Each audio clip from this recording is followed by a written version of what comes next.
garhon balik. Bring ye all. Naghatag bitog tithes pero dili man all. Ay, bako talaga ko. Pila man ka percent? Usay pasabot anang tithes? Pila ka percent ta?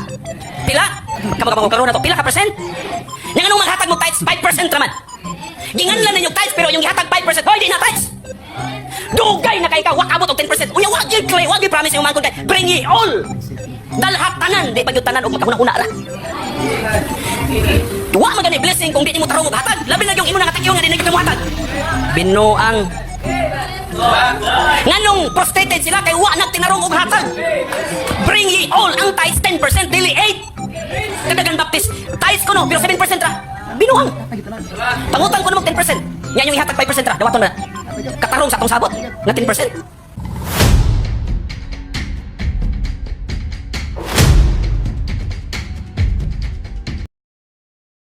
Tarong nga lagi ninyo naghatag lagi.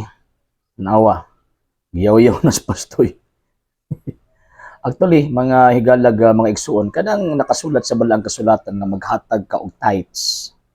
Ihatag na nila dito sa templo sa Diyos. Nga naman, tungod kay ang templo sa Diyos, sumala pa sa balaang kasulatan, diha ang presensya ug nagpuyo ang Diyos.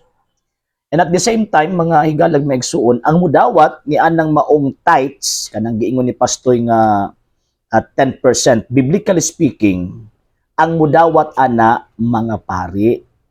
Kay ang templo sa Diyos, gidumalahan og mga pari, wala gidumalahan og mga pastoy. So, buti pasabot, walay katungod ang mga pastoy mudawat or maningil or mangayo o 10% or tithes nga naman sa hinungdan nga walay otoridad ang mga pastoy mangayo mo demand and at the same time mangulikta or mudawat ni anang maong tithes. Kaya dili man sila sinugo sa Ginoo nga atong Dios. Ang sinugo sa Ginoo nga atong Dios, Isaiah 61:4 sa ang sinugo sa Ginoong Dios mga pari. Muna sa karon nga panahon, wa man mawala gihapon, except lang kadtong sa pagkapari sa mga Hudyo kay nihon naman ilang pagkapari sa dihang niabot ang atong Ginoong Jesucristo.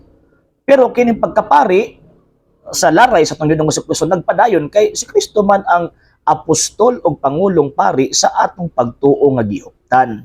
So kung muhatag taghalad sa Dios, atong ihatag sa atong mga pari karon.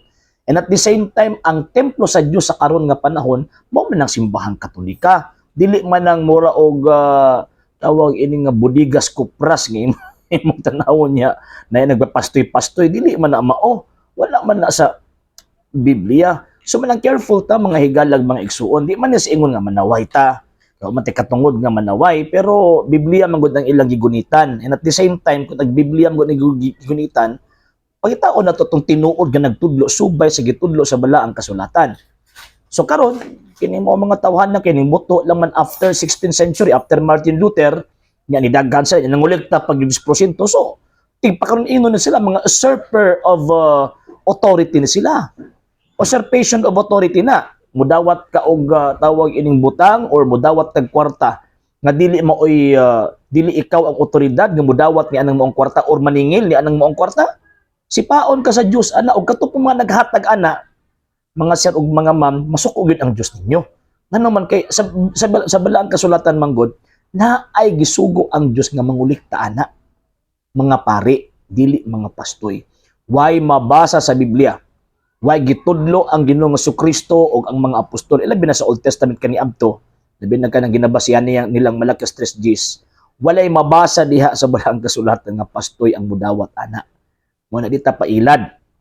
Ano man kay sumala pa ni San Pedro kanang maong mga tawhana ang ilang tumog tinguha pagpanapi. Sumala pang San Pablo Roma kapitulo 16 bersikulo 17. Sumala pa niya kay kining maong mga tawhana wa mag-alagad kang Kristo kung dili nag-alagad lamang sa ilang kaugalingong mga tiyan.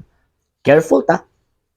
Sa hindi pa po nakapag-follow sa mga pages po natin, i-follow nyo po yung mga pages po natin. RJ Horolanciano II, TV Apolia Punto Argumento page, Kuya Apologist TV page, and RJ's Vlog 2022. And pwede rin po kayo mag-send po dyan ng Facebook stars. And also, sa atin po mga channels, sa hindi po nakapag-subscribe, i-subscribe po ninyo yung mga channels natin, The Lay Catholic, Apologist International Official, RJ Sanado Second TV, Kuya Apologist TV, and Barrio Kawayan Religious Forum. And pwede rin po kayo mag-send po din ng super sticker, super chats, and super thanks. And maraming salamat po sa mga kapatid at mga Katoliko na always pong tumutulong sa programa po natin. Maraming salamat po. Nang dahil po sa tulong at suporta po ninyo, ang programa pong ito until now andito pa rin po sa social media. And until now din po, nangangailangan pa rin po tayo sa tulong at suporta po ninyo dahil wala po kami magagawa rito mga sir, mga ma'am, kung wala po yung tulong at suporta po ninyo. Sa gusto pong tumulong, sa gusto pong sumuporta, pwede po ninyong ipadala ang tulong at suporta po ninyo sa pamamagitan po ng ating mga account numbers dyan po sa ating pong screen. And pwede niyo po kaming i-message sa ating pong page kung via remittance po yung papadala po ninyo. Maraming salamat po in advance.